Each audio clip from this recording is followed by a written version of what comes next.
बच्चों, पार्ट 5 जागरण गीत आपको पढ़ना है, सिर्फ उसको क्वेश्चन आंसर और कुछ भी नहीं लिखना है, क्योंकि सिलेबस ज़्यादा हो रहा है तो हम वो कम कर रहे हैं। अब आप पार्ट 6 हींग वाला कहानी जो सुभद्रा कुमारी चौहान ने लिखी है उसको पढ़ना, उसके बाद मैं जो समझा रही हूँ अर्थ आप समझना। यहाँ पर कठिन वर्ड है मोलसरी, मतलब हमेशा हरा भरा रहने वाला पेड़।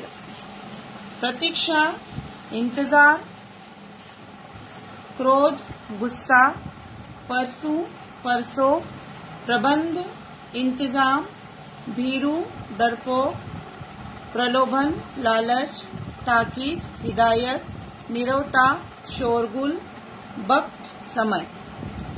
अब इस कहानी में हींग वाला कहानी के माध्यम से लेखिका यह बताना चाह रही है कि हमें आपसी सौहार्द से, आपसी प्रेम भाव से रहना चाहिए। इस कहानी में यह बताया गया है कि एक हींग वाला है जो आकर आवाज लगाता है और मोलसरी के पेड़ के नीचे आकर बैठ जाता है और फिर बोलता है, अम्मा हींग ले लो।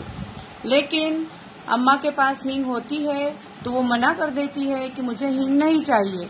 लेकिन वह बोलता है कि मुझे गांव जाना है, अपने देश जाना है, इसलिए आप हींग ले लीजिए, पता नहीं फिर कब आना हो।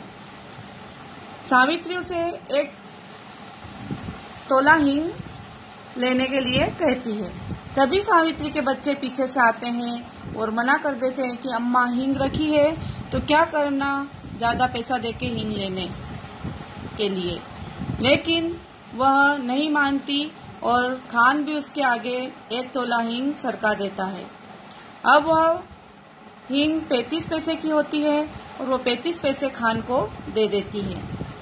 यह देखकर सावित्री के बच्चे सावित्री से चिढ़ जाते हैं और वह बोलते हैं कि माँ, तुमने जबरदस्ती हींग क्यों ले ली और क्यों खान को 35 पैसे दे दिए।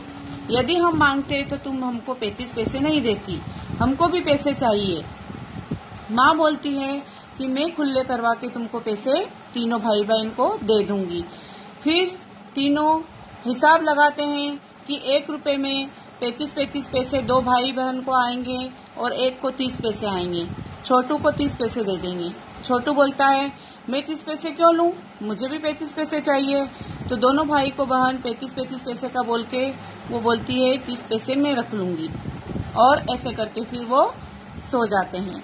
अगले दिन जब वो उठते हैं तो देखते हैं कि सावित्री अपने काम में लगी हुई है और मोलसरी के पेड़ पर वो कुछ स्वेटर वगैरह बुन रही है और कुछ स्वर में हींग ले लो, हीरा हींग ले लो। खान आंगन सावित्री के घर तक पहुंच जाता है। सावित्री देखती है, बहुत दिनों बाद आए हो, सारी हींग खत्म हो गई थी। खान बोला, देश को चला गया था अम्मा, परसों ही लौटा हूँ।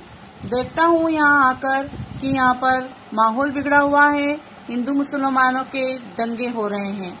खान बोला, मैं यहाँ लड़ने वालों में से नहीं हूँ। खान बोला, माँ तुम हींग ले लो। जब सावित्री हींग लेती है तब खान से पूछती है कि तुम्हें खान डर नहीं लगा, तुम कैसे यहाँ की हींग देने आ गए ऐसे बिगड़े माहौल में। तो खान बोलता है, भला बच्चे को अम्मा से क्या डर, माँ मैं तुम्हारा बच्चा हूँ, मैं क्यों डरूं, मैं तो तुम्हें हींग देने आ गया। खान सावित्री को हींग देकर चला जाता है और वो बोलता है कि पैसे भी खुले नहीं हैं तो मैं बाद में ले लूंगा, और सलाम करके वह चला जाता है। अब एक दिन क्या होता है, दशहरे का त्योहार होता है और वहाँ पर पहले उस गांव में होली के समय दंगे भड़के थे। अब दशहरा का समय है और वहाँ पर काली का जुलूस निकलने वाला है। सावित्री के पति बाहर गए हुए हैं और सावित्री बहुत डरपोक स्वभाव की है। उसके बच्चे बोलते हैं, माँ हमें जुलूस देखने जाना है, लेकिन वह डरती है और उन्हें मना करती है। लेकिन बच्चे जिद करते हैं कि हमको जुलूस देखना है और वह बार बार रामू को ताकीद मतलब हिदायत देती है। रामू जो उनके घर का नौकर है वह उसे लेकर, उन बच्चों को लेकर जुलूस में जाता है। बच्चों के जुलूस में भेजने के बाद वह डरी डरी सी रहती है और शाम होती है, अंधेरा हो जाता है, लेकिन बच्चे घर नहीं लौटते। कुछ लोगों की दौड़ने की आवाज आती है, जो बाहर जाकर पूछती है, क्या हुआ, दौड़कर तुम लोग कहाँ जा रहे हो? तो कुछ बताते हैं कि दंगा भड़क गया है और सब लोग इधर उधर भाग रहे हैं। वह बोलती है एक गांव के आदमी से कि आप मेरे बच्चों को उस भीड़ भाड़ से ले आओ। गांव का देहाती बोलता है कि माँ, मेरी जान मुझे प्यारी है और मैं तुम्हारे बच्चों को नहीं जानता, और ऐसा कहकर वह भाग जाता है। अब वह बहुत ही पछताती है और दुखी होती है और रोने लगती है, देवी देवता मनाने लगती है कि मेरे बच्चों को कुछ नहीं होना चाहिए और वह घर आ जाने चाहिए। लेकिन थोड़ी देर बाद उसे चिर परिचित आवाज आने लगती है और वह आवाज खान की होती है। खान आवाज देता है, अम्मा, वक्त अच्छा नहीं है, बच्चे सकुशल लौट आए हैं, आप बच्चों को भीड़ भाड़ में मत जाने दिया करो। तो बच्चों, इस पाठ से हमें यही सीख मिलती है कि हमें आपसी भेदभाव नहीं करना चाहिए और भाईचारे की भावना के साथ रहना चाहिए।